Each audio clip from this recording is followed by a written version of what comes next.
Why is it that two people can face the exact same challenge and yet react completely differently? One gives up, feeling crushed by failure. The other takes the hit, learns from it, and comes back stronger. It's not luck, it's not talent, it's mindset. Psychologist Carol Dweck spent decades studying how people think about their abilities. She found that what we believe about ourselves, whether our qualities are fixed or can grow, shapes every choice we make, from school to relationships to business. She called it the difference between a fixed mindset and a growth mindset. And here's the promise. If you understand this concept, you can reprogram how you respond to setbacks, how you approach challenges, and ultimately, how you design your life. Chapter 2. What your self-image does to you.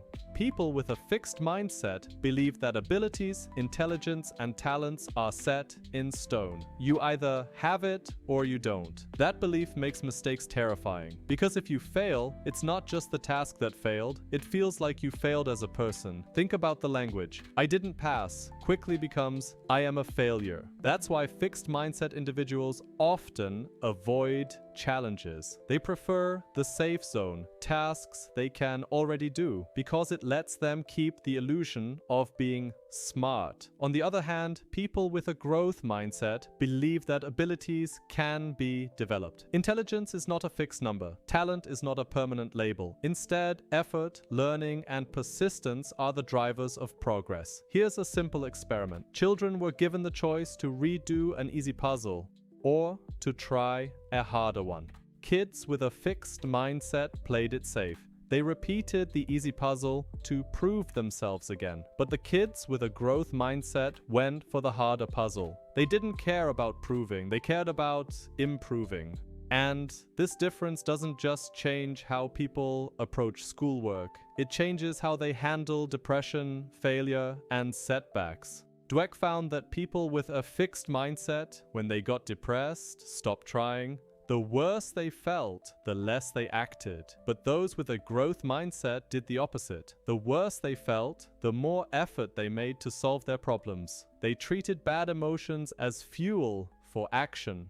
Chapter 3. Talent, Achievement, and the Trap of Praise. We often worship talent. In school, in sports, in business, we look at the naturals and assume their success is guaranteed. But here's the truth. Pure talent without effort often collapses under pressure. Why? Because naturals never learn how to handle failure. They rely on easy wins, and when the wins stop, they panic. Now here's where it gets even more dangerous. Praise. When children are praised for being smart, they unconsciously adopt a fixed mindset. They think, if my value comes from being smart, then I must avoid anything that makes me look dumb. That leads to fear of challenge, avoidance of risk, and ultimately stagnation. But when children or adults are praised for their effort, strategies, and persistence, they light up. They seek challenges, because each challenge is a chance to get better. The lesson is simple. Focus on the process, not the label. Success isn't about looking gifted. It's about showing up, learning, and improving. Chapter 4. Mindset. In real life. The difference between a fixed and growth mindset doesn't stop in classrooms. It shows up everywhere. Natural athletes often crumble when things get tough.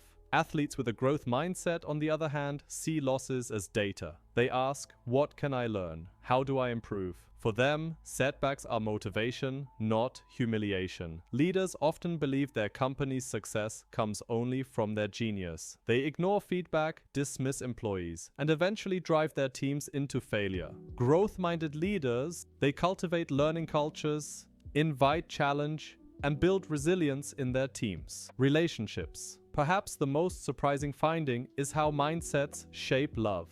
People with a fixed mindset see rejection as a verdict. I am unlovable. They seek revenge, or they give up on love entirely. But people with a growth mindset use heartbreak to learn. They forgive, they grow, and they move forward. The same applies to friendships. Fixed mindset individuals often hide weaknesses, afraid of being judged. Growth-minded people embrace vulnerability, learn from mistakes, and build stronger bonds. Wherever you look, sports, leadership, relationships, the pattern is the same. Growth mindset wins in the long run. Chapter 5. How to shift your own mindset. Now comes the most important part. Theory is useless unless it changes your life. So how do you actually shift from a fixed to a growth mindset? Here are practical steps drawn from Dweck's research. 1. Recognize your fixed voice. Everyone has a fixed mindset sometimes. Notice when it shows up: stress, new challenges, public speaking, exams. 2. Name it. Give your fixed mindset a character or nickname. This helps you separate it from your true self. 3. Challenge it. When the voice says, "Don't try, you'll fail," reframe it. "Even if I fail, I'll learn, and learning makes me stronger." 4. Focus on habits. Build routines that reinforce growth. Daily effort, reflection, celebrating progress. Success is not about a single breakthrough, but about compounding effort. 5. Praise the process. Whether with kids, colleagues, or yourself, praise effort, strategies, and persistence, not static traits. 6. Embrace setbacks. See failure not as proof of your limits, but as the tuition fee you pay for growth. Because here's the truth: you are not locked into your current self-image. Your mindset is a choice. And with practice, you can shift from protecting your ego to expanding your potential.